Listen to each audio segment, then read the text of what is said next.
The Black Dog Salvage Podcast is brought to you by Mountain Khakis. I mean, they're the best. Well, I see why. Well, I like the stretching material they use. It's real rugged. They're out in Jackson Hole. But they're available everywhere. Yeah. And they ship in a few days, and they do, work pants, work shirts and jackets and hats. And they've been with us. Style. Plenty of style. You know what? So I've never looked better. That's true. You're on a radio here. You really can't see how good I look, but I'm looking pretty good. You'll just have to take our word for it. I'd stick with radio. Yeah, right. I do have a face for radio. Hey, guys. Well, you can find them on the www. That's right. Mountain Khakis. Get you some.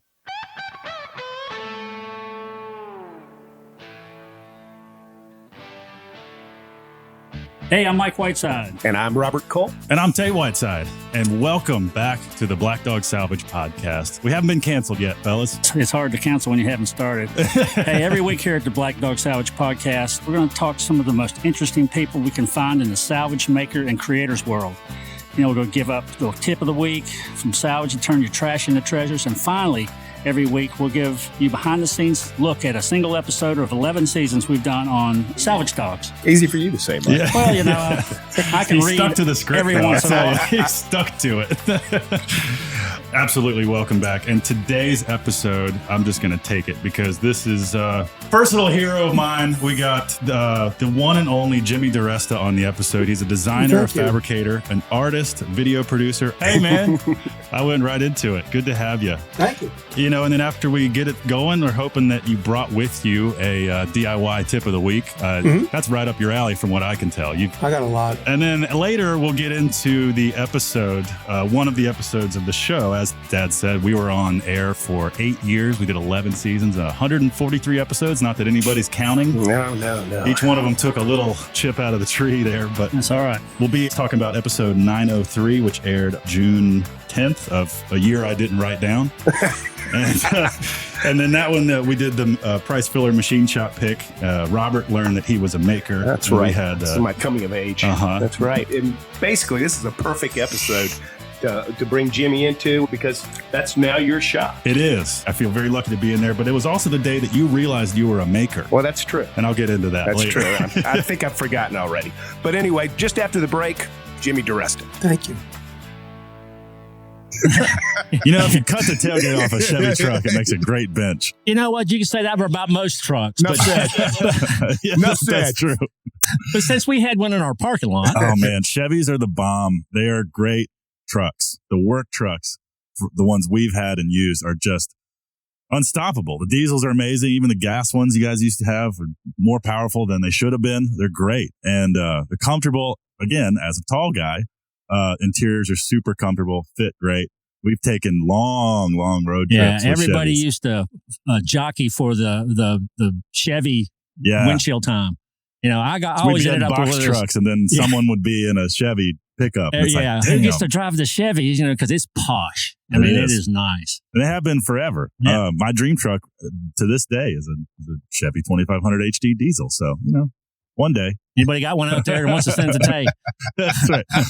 Send it on. They're the bomb. They've kept us going for years and will continue to in the future. Yep. Get you one. All right. And welcome back to the podcast. We're here with the one and only Jimmy DiResta. Jimmy, how you doing, man? I'm doing good. I'm doing really good. Thank you. Clearly, I'm getting a little ahead of myself, but to me, at least in the YouTube generation or anyone, the maker on the internet, I suppose the internet is where the term maker was probably born. Jimmy DiResta is a man who really doesn't need much introduction, but I'll give you anyway. Jimmy's in New York. He's a designer, artist, and video producer. I did not know this actually until Jason put this together, but you taught at the School of Visual Arts. I did for 23 years. That's really cool. Up in New York? Yep, that's the school I graduated from in 1990. And then in 94, I began teaching there. And it's obvious in your work that you're very art-centric because you think outside of the box in a lot of your builds. But speaking of builds, I think it's fair to say that the reason most people know your name is because of YouTube, right? You got, I think now almost 2 million YouTube subscribers. Close to 2 million, yep. And I've had, which is funny because I've jumped back and forth to TV and a lot of people are like, oh, you're selling out, you're going to TV. Absolutely. I've actually been on TV. My first TV show was 20 years ago. We did a show on FX Network. Then a few years after that, I did a show for HGTV. And then I did a show for DIY Network. And then we did a Discovery Channel show. And then that's when I decided to go to YouTube after Discovery Experience. And then I started playing around on YouTube. 2011 really is really more the timing. I started realizing I was preparing all my own videos for the TV pitches that we've done. Shoot them all. I edit them all. And then my girlfriend, who's smarter than me and younger than me, said, you're running around, trying to please all these TV people and you get frustrated with it. Why don't you just do this once a week and put it on YouTube and just do something fun and different every time? And I started exploring the idea. And now here it is, just about exactly 10 years later. Freedom. And, what is amazing is that when a tool company is coming to be on your channel, there's nobody to call but you, because you are the executive producer, director, writer, editor, cameraman, lighting man, idea man, actor, comedian on that channel. Yeah, right. And so when SawStop wants to be on your channel, they write to you directly. They don't write to some producer who sugarcoats and shields you from things that they do or don't want you to be involved in. There's a producer off camera who's laughing right now. There's a few of them, yeah. This isn't any worse than what Dave told me before. Exactly. One of those producers spent a good long time with us struggling with what exactly you're saying. We were heavily edited, I can tell you. I'm sure of it. Because Black Dog, these guys started it in 99. And for like 12 years, it was a functional architectural salvage business with functional is that's kind of a reach. What happened? Did I say was too loud? Yeah, you did. But then the TV show came along. So I wanted to kind of dovetail this into a bigger question. So we had sort of a thing going on, and then the show happened. Right. I think in a lot of television, the show concept is invented, and then they go, okay, well, now we need to find people to fill in the holes. Right. Well, they didn't know what to do with us because we were not hosts. We were business owners that had an idea, and they didn't know how to pocket us. So they left us alone for 5 years. It really did. One of the things I wanted to touch on is branding, because you are obviously a genius brand. And I appreciate that. Just an idiot that writes his name on everything. Same thing. We made a great effort from the very beginning and somehow managed to keep our brand right there up front. Yeah. And this is a brand that Mike and I built for 12 years. And when the TV shit came, there was our T-shirts, there it was. And somehow, for almost 75% of the life of the show, it was still there. Well, we were a bastard stepchild, which was kind of a good place to be. If you see my hat, it says B Team. It's a good place to, you're under the radar, people are not watching you, and you can get product placement in. You can just be shameful. What's so funny is that, there's so many more opportunities to make money. Now, every time someone pitches me a TV show, I'm just like, the salary, I can't do it. I make so much more money day to day. Beneficial as YouTube. Yeah. There's no, and like, you got to lock me down for 5 weeks or 6 weeks, whatever the shoot is. Give me, whatever, anywhere. And I'm not saying I've made as much as 15,000 an episode, but I made as much as 15 an episode to as low as like 2,000 an episode. And then they come in. What's funny is the TV executives still think that they have the upper hand, like over the internet. They still think that talent like me is going to jump at the shot to be on their network. I have absolutely zero interest outside of maybe building. I always joke. I say, people say, why do you do TV? Why am I doing, for instance, why am I working on making it? Firstly, because Nick Offerman's there. Nick and I are friends. I get to hang out with Amy Poehler. I know I'm name dropping, but these are cool people. I would never have an opportunity to see them. Yeah, absolutely. If I passed on that show. The salary is not huge, but the credibility is big. And, I have to do these type of shows to ultimately get my GMC commercial. I cannot get a GMC commercial just being, some idiot on YouTube. This is why. So I honestly, we're going through negotiation now, me and a couple of friends, for a potential show with a huge production company that everybody knows on a network that's, trying to redefine themselves. And we might be that show, maybe not. But they came across some crazy contract. I'm not the lead on the show. I'll be like a friend on the show. But the lead guy does what you guys do, but in a huge way, like very specific items. Like he's not necessarily like changing anything other than maybe restoring some real historical pieces, like back to its original, not making tables of furniture or anything like that. That's not his bad. Yeah. He's not an artist, and he says all the time. He's just he's a purveyor of history and historical items. He finds them and sells them. And, they came across with something like, we get 20% of your business. He's like, are you out of your mind? If you want 20% of my business, you give me $100,000 to carry in my pocket every episode that you let me play with. If not, this is all my money. It's all my profit. Yeah, well, you don't understand. He's like, you're not going to up my business. I think you fell off the potato truck yesterday, you know? Yeah. That's an old Well, Southern he basically, adage. I said to him, I go, if that's going to snarl up the entire project, that's fine with me. I don't care because I'm fine already. You know, it's like I came to the table. My buddy would always say it, you know, I'm coming to the table with a sandwich in my pocket. I'm not coming to the table with nothing in my pocket. Hey, Jimmy, how about you being our agent? It sounds like sounds like you're the guy. Yeah, we need a high energy New Yorker fighting for us. Right. You mentioned my agent is in New York. right? I guess you yes, on NBC. I wanted to ask you one specific question about that. Sure. And it was, have you ever found anything that won't solve? Oh, that's funny.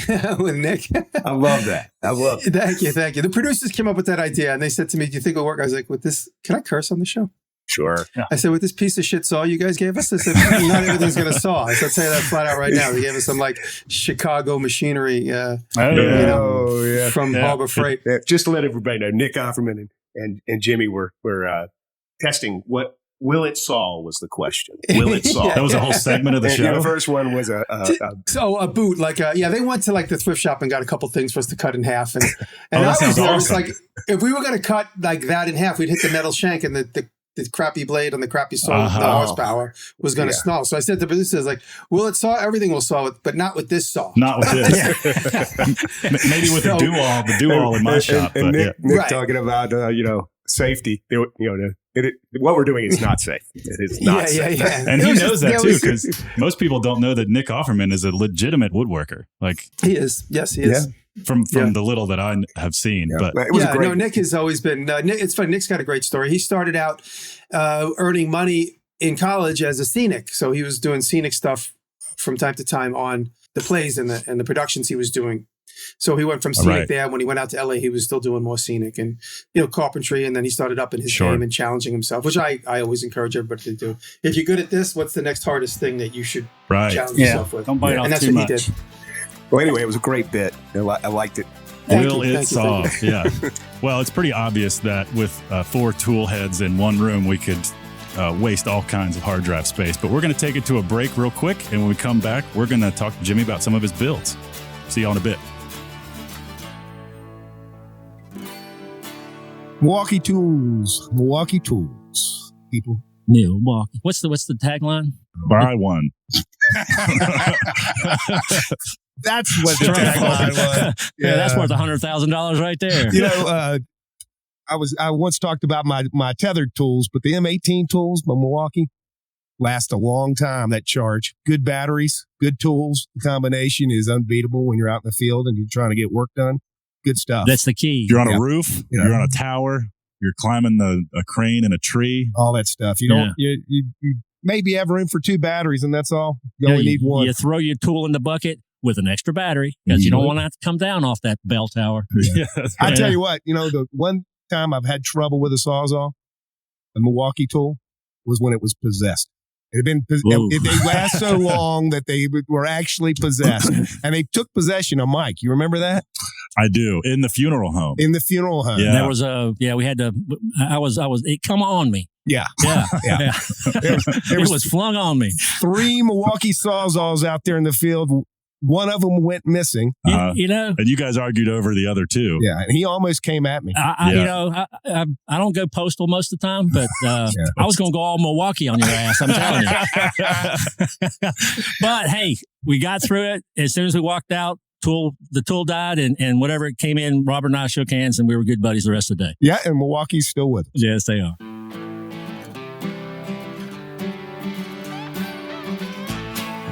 All right, and welcome back to the podcast. We're here with the one and only Jimmy DiResta, and we're hoping now, Jimmy, that we can dive into some of your iconic builds featured on the old YouTubes. Yeah. The old YouTube? The YouTube. Well, now it is old. Now it is old, yeah. It's been around since what, 08, I think is when YouTube was born, and you were on it. I think you said 06. 06. Yeah. And you were on it in 202011 already. So I got on in 06 right away just to capture my name because I was on DIY Network. I had this glimmer of hope that maybe the show would catch on and people would know who I was, and I don't know I could get my GMC commercial. GMC commercial. That didn't happen, and so I at least parked trademarked my name, and then I was trying to do a little bit of promotion. But that was at the time when YouTube, like you'd have cat videos and people playing cats playing the pianos, and those were the viral videos. And what is a funny thing, at that time, I was not at all thinking YouTube. I was a TV star. I wasn't going to do YouTube. YouTube was for like hacks. And so this was in 2006, and I offhandedly made somebody, a friend of mine was a chef and a catering guy, and he wanted the Coney Island roller coaster, the Cyclone, to put cupcakes on for a party. So with 1,000 sticks and a bunch of hot glue, I made the Cyclone so he could put cupcakes on it at a party. And then I did like a little, do you remember when cameras used to have like a 30-second movie option before like the they little were just flip all cameras movie? or something? Yeah. It was just like a Sony like pocket snapshot camera, but like having like a little 30-second movie was like a big option. And this is how long ago it was to date this story. And I did a little walk around of the roller coaster thing. And then it was like one of the first things I ever put on YouTube. But I was trying to do all these HGTV promotions for my new show. None of them I got like 10 views. The roller coaster video got like 300,000 views. And I was like, what, like, how can I connect this to my life? This thing with the roller coaster was really like my first viral video. Ultimately, when I rebranded and said I'm going to just be a YouTube guy, which was 5 years later, I got rid of all that content. I deleted it all, including the roller coaster thing. I deleted it all and just started from scratch. And that was when I went back in with my intentions of trying to just build a brand and a channel that is just completely me. And so that was my YouTube story. Yeah, you take a little bit of everything, kind of like us. People ask me all the time, what inspires you to turn this into that? And I've never saw that in it. And going like, well, you don't want to live inside my brain because that's where I see stuff. Right. I'm sure, like I was thinking of the AK-47 guitar. It's so good. Dude. Yeah, that was brilliant. Good. I enjoyed that so much. Well, that came up. It's funny. I always ask my fans and friends and people that know me. I love getting suggestions of things that I otherwise wouldn't think of. Like I always say, I'd like to be blindsided. Blindside me. Hit me with a bill. What do you want me to make? And then somebody will come up with some crazy suggestion, and then I take it from there. And in this case, my accountant of all people called me and is like, hey, you've made guitars in the past. How about you build a guitar for Wyclef? Wyclef wants to make a guitar that looks like a gun. I told him all about you. Can you have a meeting tomorrow? So like I went from like just a regular day in my life as a nobody to like the next day I'm sitting in a music studio with Wyclef Jean and his brother, who's his producer, and like a bunch of like sitting in the studio where Biggie Smalls and John Lennon and several, I was in the building where John Lennon was the night he was murdered. He was at this studio that I was in. Wow. And then, a few hours later he had died. And so I was in this it was called Daddy's House. It's actually owned by Puff Daddy. It's a big, rapper studio. And anyway, I was in this spot with Wyclef. He had rented the studio for 4 months to make an album.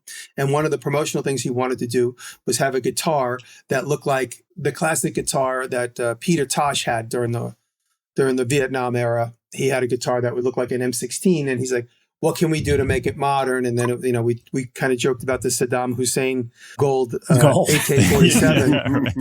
And I was like, well, let's just make it the gold AK-47. Sounds great. And then just by pure timing, I went and I used to share all my projects with my students. This was in April of 2013. I told my students what I was up to. I was going to maybe make this AK-47 guitar, but I didn't know if I was going to build it on an AK-47. I was taught from scratch.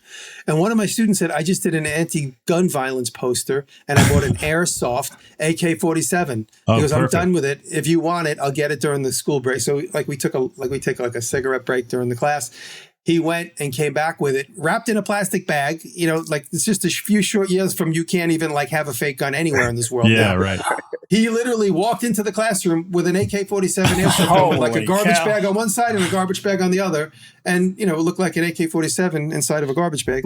And he walks in and goes, here, take it home. And I brought it home and that was what I used as my inspiration and like my details.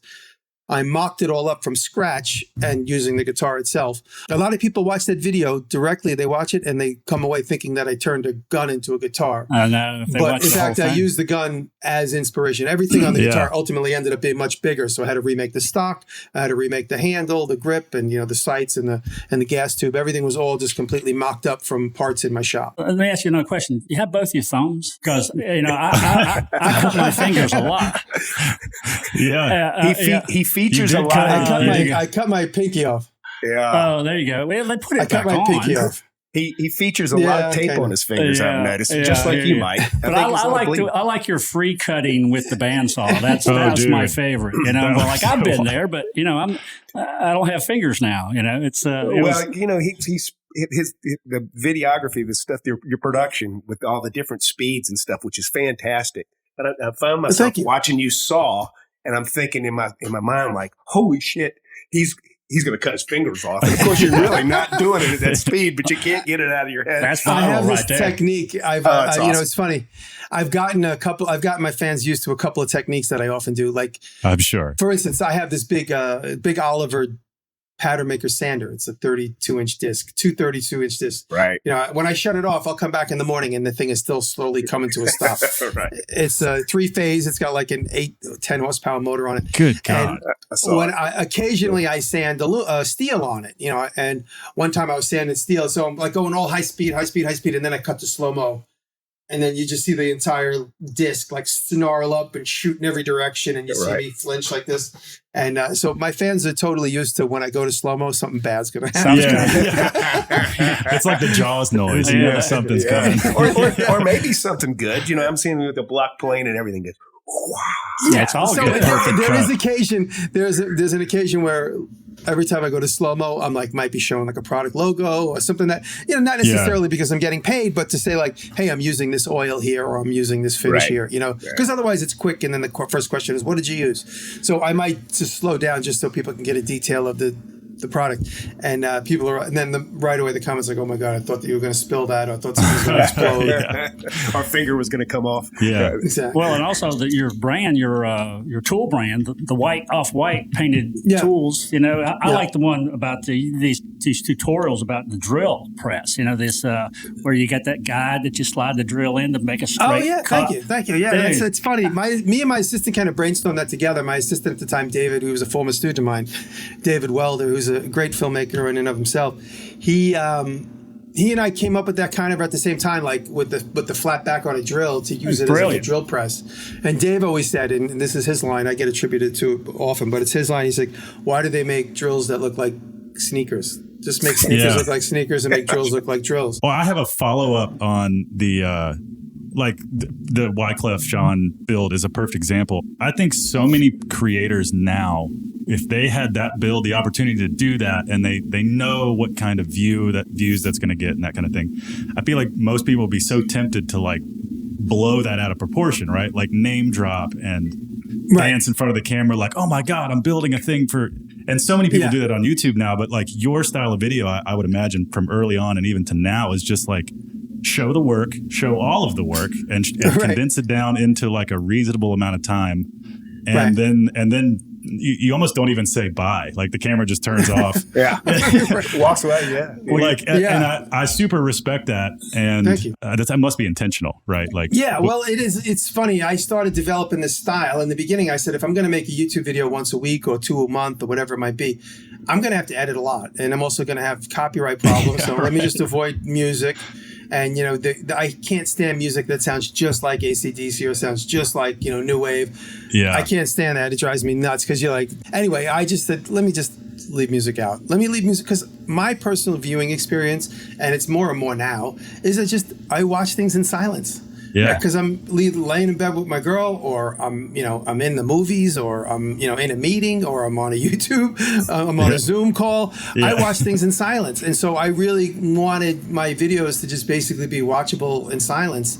And as a consolation, you get the sound of the tools. So there's no music, and nowadays, more often now, I do more narration. I'll say like what I'm doing, but it afforded me the ability to have hundreds and hundreds of videos that don't necessarily either have a soundtrack or need one that I can then voice over and offer on Patreon. So now for $1 a month, you have access to my whole library of videos that I have a voiceover added to.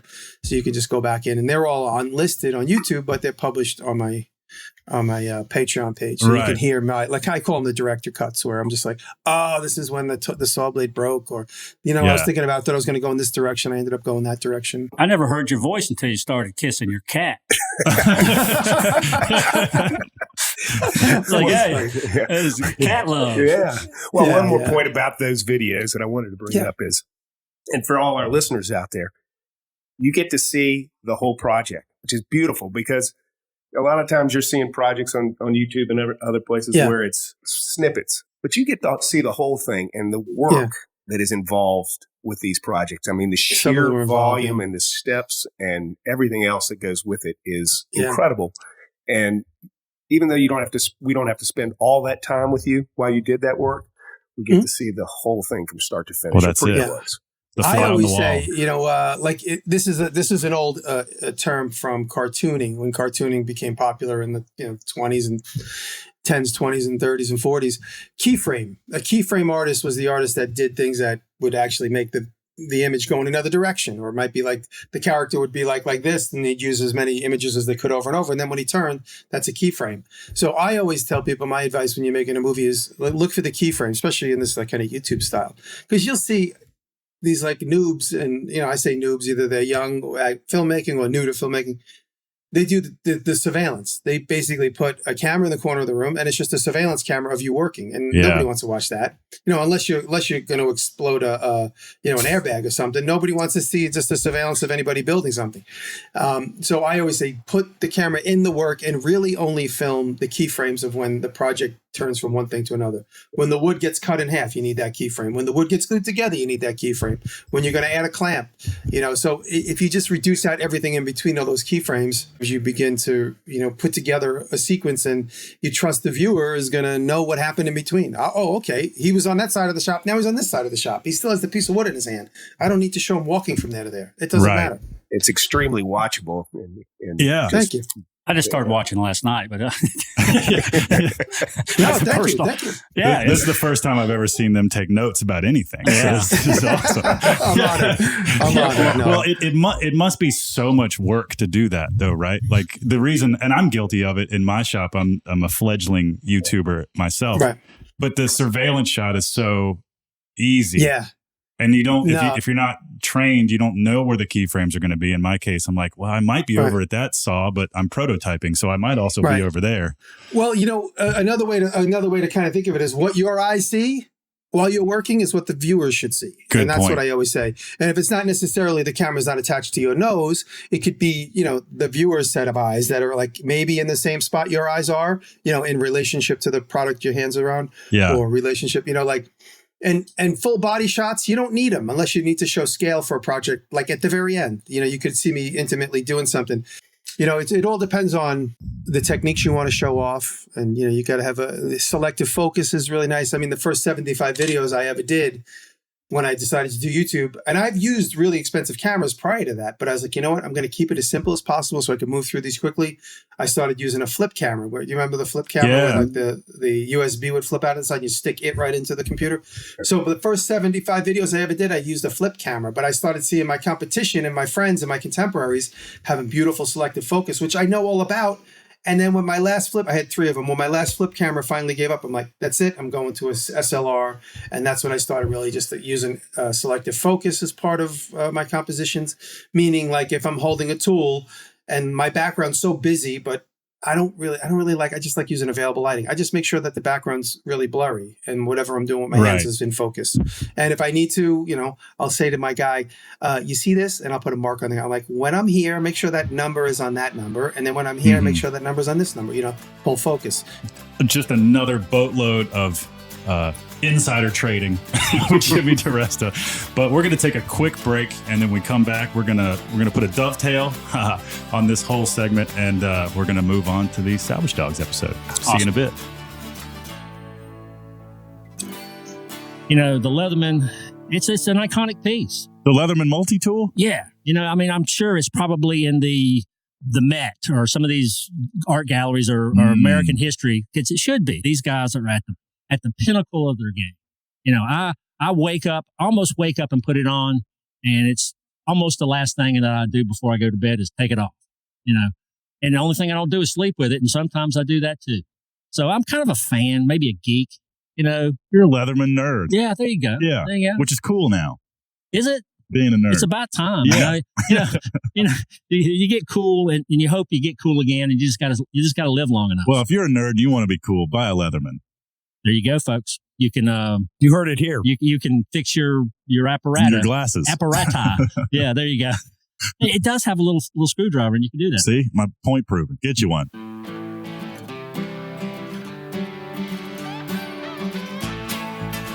And welcome back to the Black Dog Salvage Podcast. We're here with the one and only Jimmy DiResta, and I think it's about time we talk about the juice, gentlemen, the passion.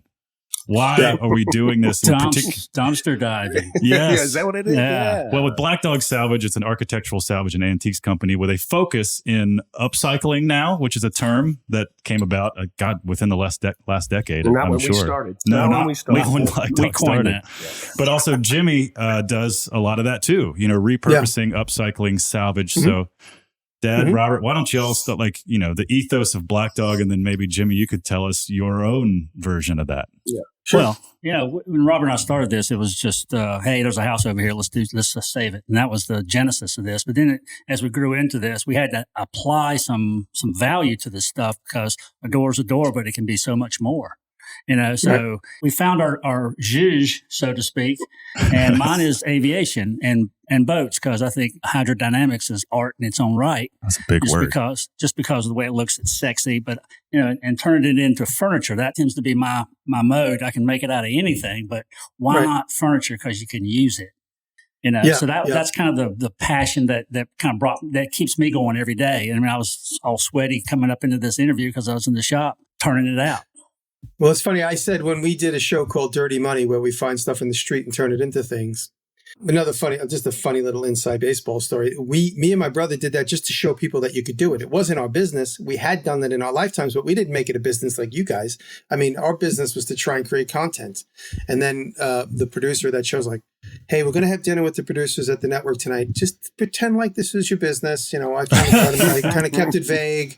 And then wait a minute. He thinks this is real. This is a total joke to us. We're just trying to show people how they can do this at their home. We want to be cooks, showing how to cook food on TV. And they're like, yeah. It's like, well, that's the only way we were able to sell a show, is that they think it's your business. So just go along with it. And then we're sitting and how often do you pick garbage? I'm like, I'm a BFA. I teach art school.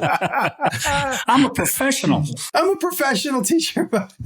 And, but then, I do have a passion, like you guys say, when you see something on the street and you see it and that God, somebody designed, invented that, manufactured it, saw it through to the end, and these guys are throwing it out.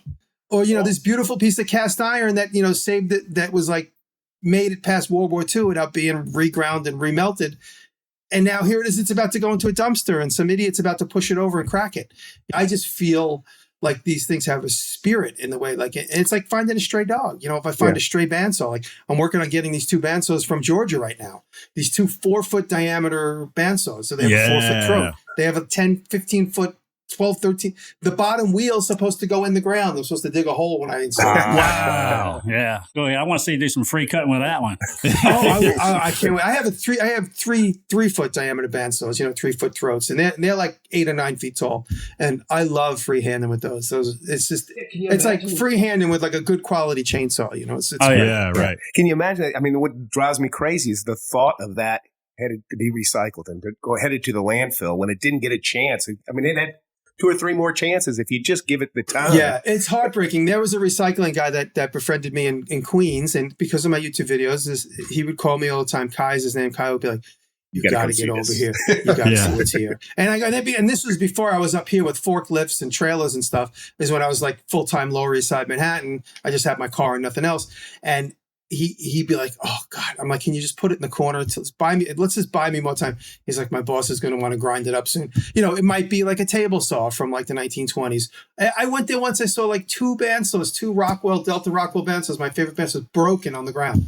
Now I would collect them for the parts because I have various different ones to swap parts with. But at the time, I just I don't have the means to keep them, put anywhere. They'll put them anywhere, but it breaks my heart to see these. These trucks will pull up. They these. You guys live this life every day, so a company would lose their lease or find a building that sat abandoned with big machinery in it, would get sold, and then they have to clear it out immediately for closing or whatever. And then suddenly a truckload of antique machines pulls up to a salvage yard, and they just push them off the back, because they're going to get broken up and recycled anyway. And, that's the most heartbreaking thing. We got into it really from architecture, and that's kind of my background in building and architecture. And driving by a house, it's just beautiful. And then the ball or the backhoe or the excavator's coming biting through it. I mean, it makes you sick to your stomach. Well, you guys are in like the heartland of, the countryside. And I'm in the same place up here. This is kind of like the cradle of America in like upstate New York. Yeah. There's so many beautiful, my house is, the house I'm sitting in is 1790. That's how old this house is. Wow. Cool. And so there's so many beautiful old homes. Like you can see my door is Civil War era. It's 3/3 with the rim latch, I'll give you $5 for it, Jimmy. I got a milk crate full of rim latches. When one breaks or the lock breaks, I just go out to the garage, get switch it, and put it. Old porcelain doorknobs, Yeah. Oh, there's a 20 spot. That's 50 a set. Now we're talking. I got about 100 of those outside. Yeah, I started collecting only brown ones, so I only collect brown ones. Oh, white and black, I pass on. The sad part is you have all this love for architecture as I had all these years, and being in the salvage business after 25, I'm starting to worry about myself because I drive by a house and then I think parts. Oh my God, by the parts, it's like turning on these things. They won't let us go in the Biltmore because they'll frisk us on the way out. We'll stuff corbels in our jacket. I don't want to tell you guys this, but I had a lead about 5 years ago on the Waldorf Astoria in Manhattan, and I had to pass on it because I didn't have the means to collect any of this stuff. I mean, like I said, this was you could look at the timeline when the Waldorf was closed down. I guess about 7 or 8 years ago. Friends of friends. The demolition guys were like, I can't conceivably like scrape the walls and throw this all in a dumpster, scrape the walls, These friends of mine, they're just like hipsters. They were allowed in the Waldorf Astoria every night to just collect stuff, unscrew door panels, collect lighting fixtures. They went around and collect, and they still have it all in a warehouse somewhere. Wow. They don't know what to do with it. Do you have their number? If you guys are interested, I can try and get you in touch and see what they still have. I think that'd be a great idea. So much salvage out there and so little us to do it. And some of it's really good though. It's the good stuff that you have to kind of filter it out. And that sounds like the good stuff, Jimmy. Yeah, I was going to say if it's boring like as design, but has a good story, it's no longer boring as design. It's a good story. Backstory. I mean, and we have perjured ourselves at times. Yeah, he'll tell a lie. Hey, listen, if you want a story, it's going to cost you. Yeah. Don't let the truth get in the way of a good story. Right. Well, these guys, you spoke about space. These guys obviously know a thing or two about having to house all this stuff. And that's usually with items, I guess it's the storage space. And with buildings, it's the renovation costs, the electrical update costs. People are like, we got a lot of feedback from the show about many things. But one of the things was, you guys are destroying history. You were backhanding somebody's fine work. And the reality was, and you speak on this, but it was destined for the scrap heap. I mean, a week after we leave, like you said, the wrecking ball's coming right through it. Last best hope for this stuff is right. Yeah, because real estate guys aren't going to slow down for anybody. They don't care about history. No. It had been on the market for a decade, and no one bought it. No one had the money to fix it up, and But then when you guys come to pop a window out, everyone's like, "Oh, what are you doing?" Like, yeah. Well, we became known for that. Going, okay, you want to mitigate your personal problems with your community? Bring us in. We'll put a little cherry on top of it for you. We're saving stuff. Hey, I brought Black Dog in, or Jimmy is. And that gives them a little bit of cred. Yeah, Mike's been chased out of a few buildings with a backhoe or an excavator. One more. The passion is leaking out of this segment of the podcast. And before it all leaks out, I think we should take a break. When we get back, I believe Mr. DiResta here has a DIY tip of the week for us. So I can't wait. Stay tuned for that. Go to the real commercial. Give me a minute. Miller Welders. Miller Welders. You know what I mean? Miller Welders. We want to go in harmony. I can't sing, but Miller, and wait for it, Welders. That's a theatrical pause. Is that Pause for effect. Yeah. Why don't you both pause for this effect? Okay, go then. Miller Welders it's the best welder. It's the welder you taught me how to weld on, Dad. It's the welder I've used for 15 years as a fabricator. It's the welder I still use in my garage. Whether you're buying a used one as a beginner or a new one as a beginner, or you're using one as a pro on a shipyard in your home shop, they're the best. You can get parts for them. They're made in America, smooth operation, and they just work, man. They work. Yeah, there's nothing worse than getting to something than it didn't work. The piece of equipment not doing the one job it was supposed to do. And the one that didn't work wasn't blue. It was never blue. Yeah. That's right. Blue. Yeah. Well, I guess to wrap it up, Miller Welders, weld on, people. Weld on. Damn. All right, welcome back, everybody. This is the Black Dog Salvage Podcast, and we are still talking to the one and only Jimmy DiResta. And Thank you. I believe we want to squeeze a little more knowledge out of him. Absolutely. Well, we today. got Jimmy here. Yeah. Don't squeeze too hard. Yeah, sorry. Jimmy's in his 50s. That's true. Nothing personal, Jimmy, but we're just speaking out of experience here. No, this is the Well, part do you of hear that squeak? Do you hear that squeak? That's Oh, actually yeah. not my chair. That's my knees. well, folks, this is the part of the podcast where we ask the expert about their top tip. And Easy since- for you to say. Well, Jimmy's here and he is an expert. Sometimes we joke around that we think we're experts. You got Well, to Well, Jimmy, it's Jimmy. funny.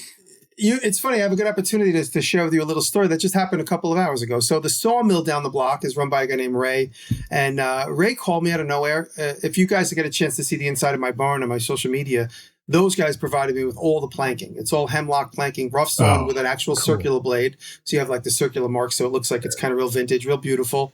The difference between a circular blade and a bandsaw blade is a little bit more modern, even though bandsaws are just as old. Sure.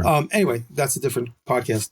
Ray called me and said, I have to cut a 3-inch copper pipe long ways down the middle and it has to be perfect.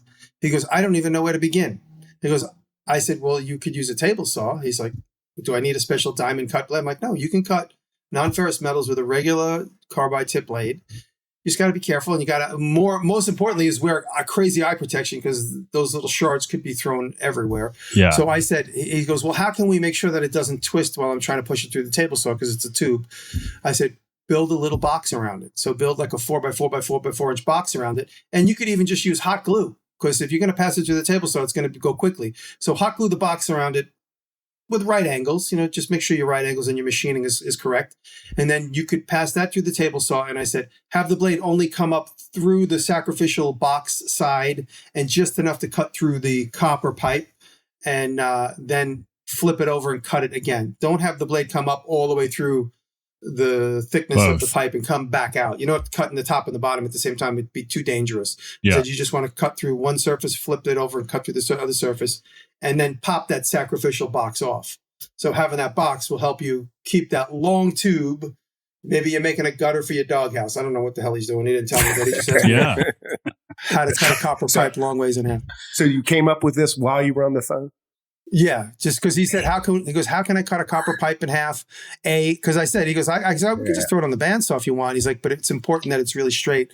I go, then let's use it. Then use it. I go, I could do it if you want. He's got all the tools there, but it's just like I said, it's just outside his daily. So he thought he'd just give me a call. And then once we were done talking, he's like, 100% got it. Because I'm glad I talked to you. Yeah. Because it gives me the He was opportunity. thinking outside the box there. Exactly. Well, Jimmy, you're killing us.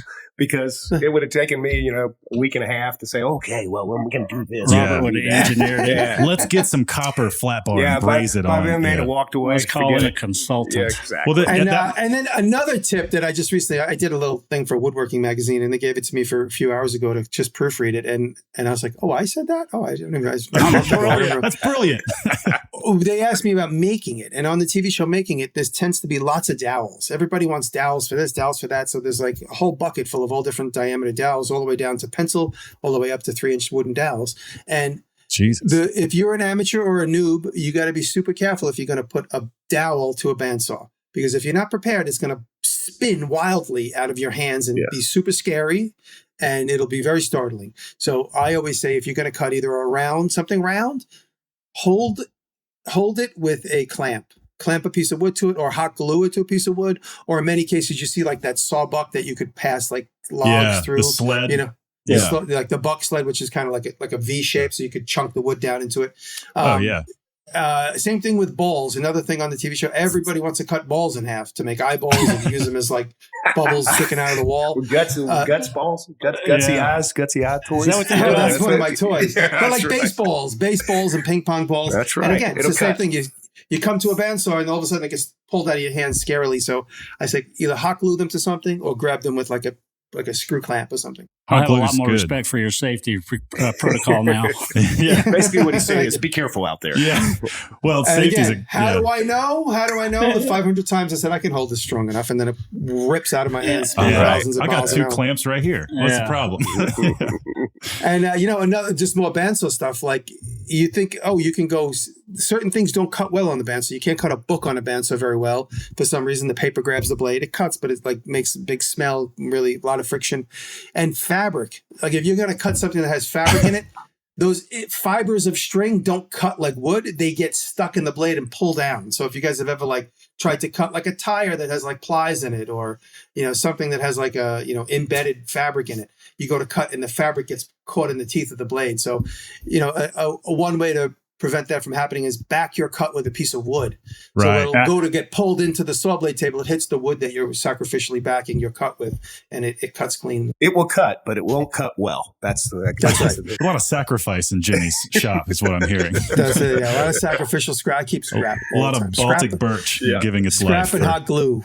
Scrap Right. and hot glue. Hopefully the viewers are appreciative. I mean, that kind of stuff comes about through prototyping, really, right? People that do the same thing every day aren't going to come up with these like DIY tricks. It's only when you go get a real good head scratcher and you have to do it by the end of the day. And then it's like, well, I'm going to try until Well, it you can works. find it. You can find it right here. Then the tip of the day, and Jimmy threw some at us. Yeah. That's Your right. experience, Yeah, So you want right another here. tip? I just thought because I'm thinking of like in terms of you guys having to move crazy heavy things. You want to move a safe that has no wheels on it? Throw it in a moving blanket and drag the moving blanket. Yeah. That's true. There you go. We just don't want to move one at I'll all. tell you what, they're offered to us all the time. We go like, nah, that's The my older, the chiropractor. more ornate, the more beautiful. Save me one. Oh, I know. You want some? Yeah. I'll collect them for you. We started, I think at the end of the show, we just got to the point where we were taking the doors and the hardware off the safe and leaving the heavy part behind. Try and walk away with the light stuff. Yeah, that's right. because It's still heavy. Everything we have is heavy. Jimmy, thanks so much. And on behalf of the viewers, thank you for the little bit of DIY wisdom. Do we have viewers? Do you have podcast Listener, viewers? well, they're on YouTube. And this gentleman right here knows a little something about YouTube. Yeah, Jimmy, it was great talking to you, man. Thanks for the wisdom. We really hope to be able to come up to your shop and see your barn someday. Oh, yeah. And if we get up in upstate New York. Well, we go visit Grace in Brooklyn and we'll make a detour. We got a daughter in Brooklyn that blows glass. Oh, fantastic. Yeah, that'd be a killer connection, actually. Yeah. But we're going to take a quick break. And when we come back, we're going to dive into one of the episodes of Salvage Dawgs. So see you in a bit. Thank you, Jimmy. Thanks, Jim. When I think about Robert taking a cough lozenge, I think about King footwear. Yeah. Weird. It is. Therapy does not do enough. King footwear, guys. I've dropped stuff on my foot, and if I didn't have something there to protect it, ouch. That's an understatement. Yeah, and I have, and I do it almost daily. Yeah. Heavy stuff. I'm buying them for utility. I got bad feet. I don't know if anybody knows that. Let's take a moment to talk about Mike's feet. Well, don't underestimate your footwear, everybody. That's true. And if you can keep your toes while working, bonus. That's why we're talking about Keen utility footwear, people. That's why we're talking about the steel toe, comfort, lightweight, style. I'm going. Give me some of that Keen. Dad's limping, but it's not because of Keen. All right, everybody, welcome back to the Black Dog Salvage Podcast. And today we're going to be talking about one of our local and favorite episodes, which is Price Filler. Filler. But it was It's a fuller filler. It was a misspeak that made it into hard writing. It is now the name of the episode, the Price Fuller Machine Shop, which does not exist. Okay. It was what DIY and Discovery really didn't care. Yeah. Well, the good part about it was local, and we owned it. Dale and I owned it, and it was a chock-a-block, Jim. If you're still with us, this building was a 1920s machine shop. It's a 3,700 square foot building that was built in 1917. And it was started by Mr. Price and Mr. Filler. And it became the Price Filler Machine Shop. And they had medical machining contracts. I think they made parts for artificial hips or compound bone fracture repair.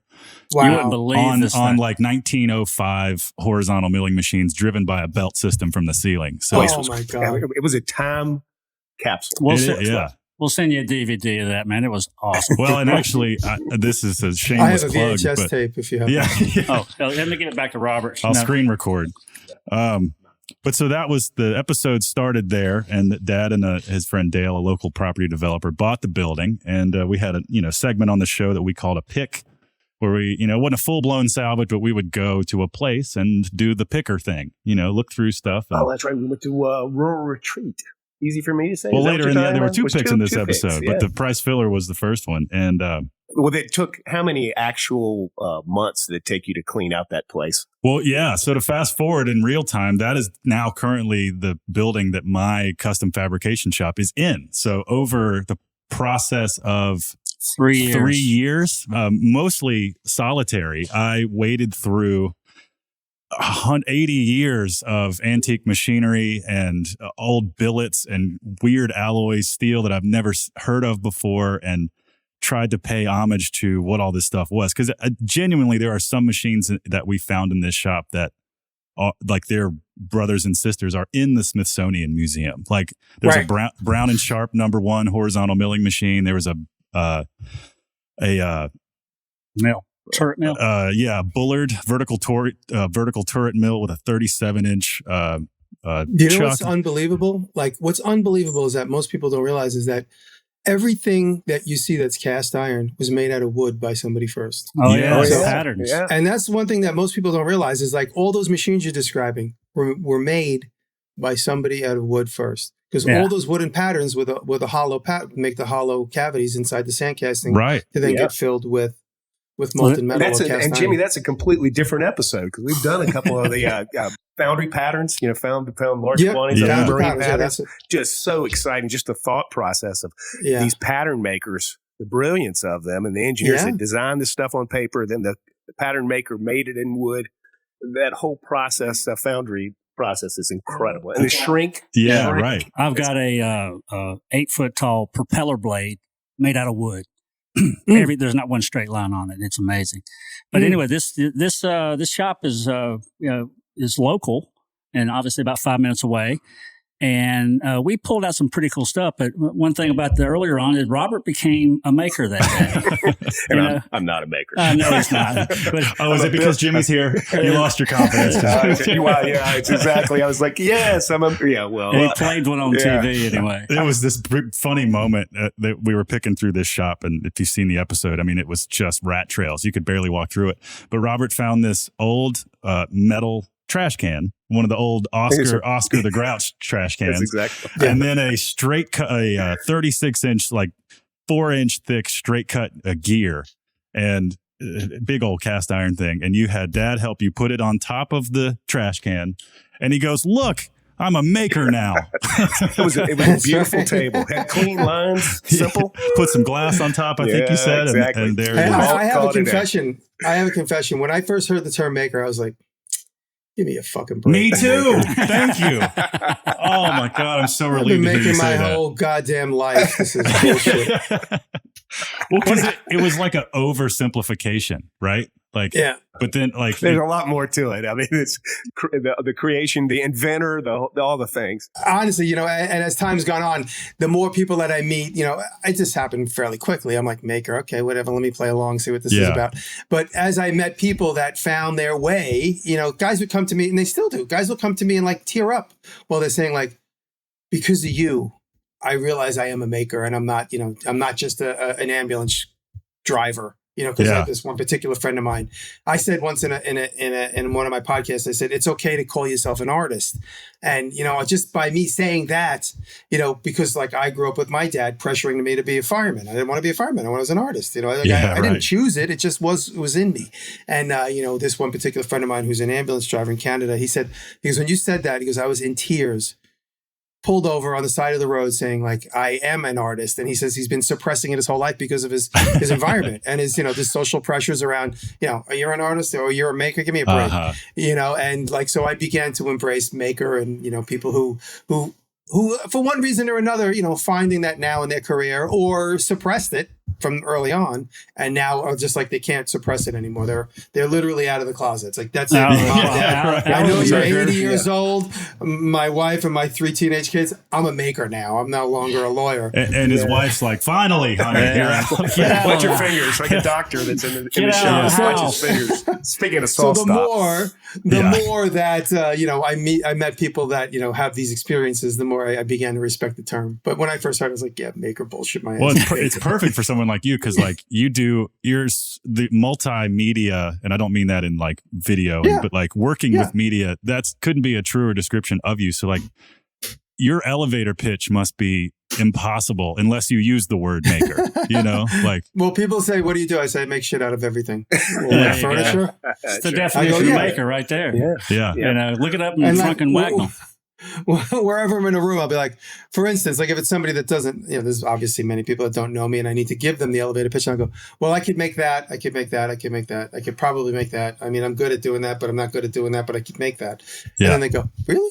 Like, yeah. Yeah. And then I could make that out of that or that. That's right. That's exactly There's where the savant comes in. Where'd you learn how to do that? Watching Jimmy on YouTube. Yeah. Mike, what was the bleeder level on this episode? He knows. Everybody that asked me that come in the shop here say, hey, Mike, did you screw up anything today? And where's the Band-Aid? And this was, to the best of my knowledge, and my memory's fading, this was a 0 bleeder level job. And there should have been, and there can't be. I mean, I bleed just walking into a building. No, I'm going to stop you right here. And the bleeding doesn't always have to be human blood, okay? So, bleeder level is, did Mike break something? It could be break his finger. Could he actually bleed? Whatever. Let's try to expand this to include all the things that really just didn't make it. No, it has to be hemoglobin, man. It's got to be white corpuscles. It's got to be red. No. Well, Jimmy. One of the features of every show is a build for Salvage Dawgs, and in this case, the build was a coffee bar that we were building for our guest house that we were rebuilding next door. And Mike was working on some really nice cased glass windows that we had salvaged from a good sized mansion up in Pennsylvania, and had made it all the way back to Roanoke. I mean, it's amazing when these things don't get broken on the way. Truly. Yeah. Okay, so now do you remember that now? What's the bleeder level on this now one? I understand the redefinition of the bleeder level. Yeah. So that was it was a 3, Jimmy. Thanks for no blood. No human blood was spilt, but Robert bled himself just watching me do it. Yeah. There's been a lot of episodes where some quite valuable things just didn't quite make it. If I can remember correctly, there were 2 windows, and he broke one. I think the verdict was, well, we might as well break the other one. So at least it matches. Well, we did. That's true. I put other glass in there, texture glass. Yeah, I'd forgotten we reviewed this episode, and I mean, there was a lot chock full of. I mean, the price filler. Yeah. We also went to Rural Retreat, which I'm going to just kind of save that for because that one's a little tough. It's painful. Yeah. But we also introduced the stone house at Black Dog Salvage, which is a beautiful stone house built in 1906 by an Italian immigrant stonemaker or stonemason. And it happens to be right next to our building here. And both of these places were abandoned when Mike and I bought the place in 2003, kind of found it. We just kept the hogs out there. Oh, that's great. Cleaners. But we got a chance to introduce the house as it was, which is we had filmed all the interviews, the first 6 seasons of Salvage Dawgs in this house, and it had no electricity, naked walls, no heat, and no air conditioning. And it was some painful experiences we had there, and you could see our breath in the winter. You could hear the mowing. I think the most painful part of that was you having to put makeup on. Oh, that's right. Yeah, that was that's pretty painful. By a big old burly guy named Jack. There wasn't a petite one. That's not my favorite moment. But we did get a chance to see what the house looked like before it was restored, and it was a huge project, and it's now been in operation for 2.5 years, I guess. And you can take a tour on our website. But one of the things I noticed was at the beginning of the show, the house was just in complete disarray, starting the demolition. And by the end of the show, 30 minutes later, done. The coffee bar was being installed in the upper Magic hallway. Was magic of just television. completely finished. I was amazed at how quickly we got that job done. So. Yeah. Well, Jimmy can build a AK-47 in 8 minutes. That's Don't tell the government that. You should It's do a reality. bleeder level in the behind the scenes. What is the bleeder level behind the scenes versus the bleeder level? Yeah. No. Let me assure you, the producers made sure that if there was any bleeding going on, it found its way to the camera. Yeah. They You hear him on the radio. Mike's bleeding. Mike's bleeding. You know, they say if it bleeds, it leads. That's right. You know, That's so right. I was just trying to get more time. I'll tell you guys just a quick funny story because we're just now seeing little clips. The editors are texting us clips for the new show. We just shot a new TV show for a streaming network. It's going to be on in January. Congrats, by the way. Yeah, that's cool. Thank you. Yeah, we shot a real fun show. Hopefully it comes out as fun as the experience was in person. But there was a segment in the very first 3 days of shooting where Paul Jackman, who is my one of the co-hosts of the show, got stung by a wasp on the side of his head. And immediately all the cameramen swarmed him. No pun intended. They swarmed him. They're like, where'd you get stung? They're Fabiola, the medic came out, and it's because he's for a second, everyone's like, are you allergic? He goes, I don't know. I never got stung by a bee Could you say you're before. allergic? Yeah. So all the cameras are pointing at it, waiting for him to pass out. Swell up. Yeah. It's like, guys, give me a minute.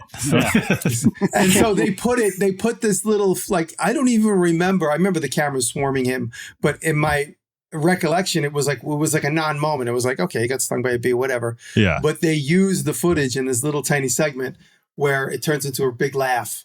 And I'll just plant that seed in a year from now when you get to see the episode. You'll see that moment where Jackman gets stung by a wasp and we make it into a funny. But I didn't remember the funny. The editors found it. Well, they add a little music. They add a little suspense. Well, it's drama. Exactly. You know, Yeah. sometimes these salvage jobs are a little yawny. You know, so you need some drama. You know, A little blood. How about some blood? Yeah. Something so like that. you know, just stand by. Something will happen. Just give me a minute, That's okay? right. Yeah. I'm not promising anything. It's just my nature. Yeah, the most painful part of one of our salvages is if we're doing a pick and say instead of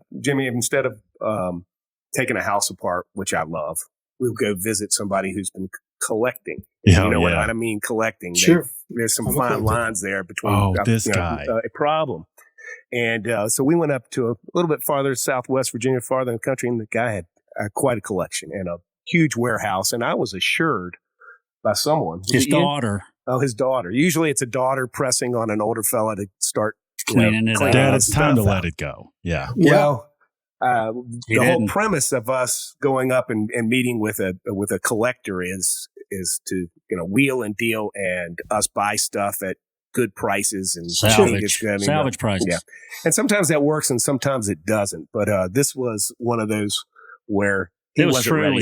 truly painful because we're sitting there negotiating. You know, I'll sell you. I got 3 of these, but I only want to sell 2, and I want the same amount of money for 3. It's like that just don't add up, you know. And I'm looking at his daughter, and she's standing behind him, and I'm just kind of giving her a little shrug, going like, "Hey, you said this guy was ready to deal, you know, and he's not willing to give up anything." And all this is premised on the fact that unfortunately, our television show we would come up with the salvage project.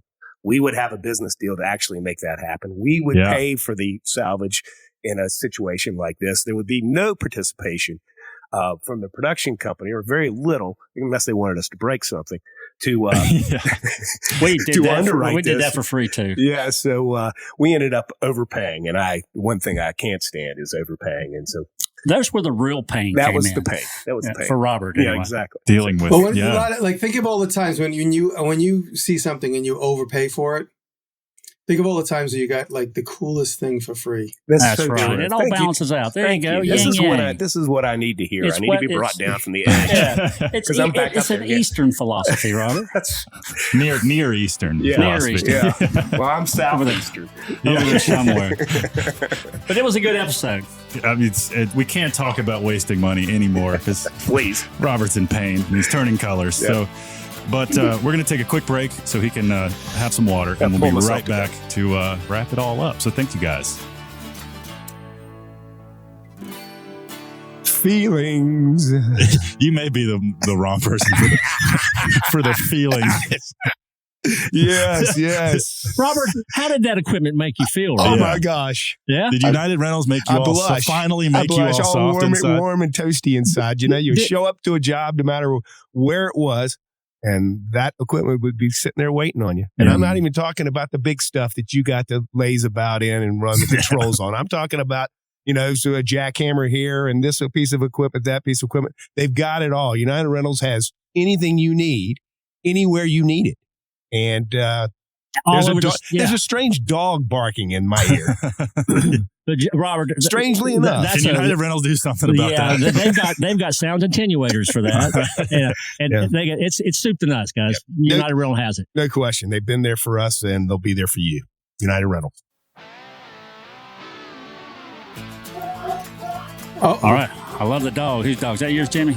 That's my dog. Sorry, guys. That's you're good. good. I love it, We're man. dog people. UPS is here. I thought you were pulling in some sound effects. What color is that dog, Jimmy? Hey, welcome. Black Dog. That's my There Black you go. 20% right there. We are wanting to say adios, muchachos, to Jimmy. We don't want Thank to. you. I don't want to. But Jimmy's it's, got things to do. Yes. But it's been a real joy. I've only known you for 24 hours, Jimmy. I feel like I've known you for all my life. Well, thank you guys. We're friends now. So if you guys ever need anything from the Northeast, or you have any old safes that are in good shape with beautiful paint on them, dude, I'll bring you a whole truckload of them. Just tell me where you want them. Well, I think I speak for all of my friends who I have beat over the head with interesting YouTube videos that this is an incredible opportunity. And thank you so much for agreeing to do this. And I don't have to tell you this, but keep doing your thing because we want to keep watching. Thank you. I'd be remiss if I didn't say I'm sorry about your assistant, Aaron. I listened to that episode yesterday, and it was really cool to hear you celebrate his life and talk about him. And you had me in tears, man. But good ones. And you said one thing that when you were talking about him, and you said you were coaching him through some stuff, and you said your advice to him was just keep making things. The rest will figure itself out. Right. And that I've said it 4 times since I heard that episode, because personally, it's such good life advice. Keep your hands busy. Keep doing stuff that you love, and the rest will work itself out. You're a life coach now, Jimmy. Yeah, maybe that's really the top tip for the day. Yeah, no kidding. But thank you so much for joining us, man. And it was a pleasure. Thank you so much for having me. It was great. Thank you. Pleasure. Good luck to you. Thank you, all three of you. Thank you. Well, thank you, everybody, for tuning in. Of course, you can find out more about all the stories you've heard, plus more, and connect with us further at our website, blackdogsalvage.com. You can also sign up for our newsletter. There you can hear more about us, our guests, and this show. Yeah, and if you like what you heard, please share, like, and rate our show wherever you get your podcasts, because those shares and likes really make a difference. They really do. Yeah. They do. But I live for them, by the way. Yeah. Well, he finally appreciates just like Jimmy, the value Jimmy, of a like. Yeah. That's an awesome like you just threw at me. Well, thanks everybody, and see you next time.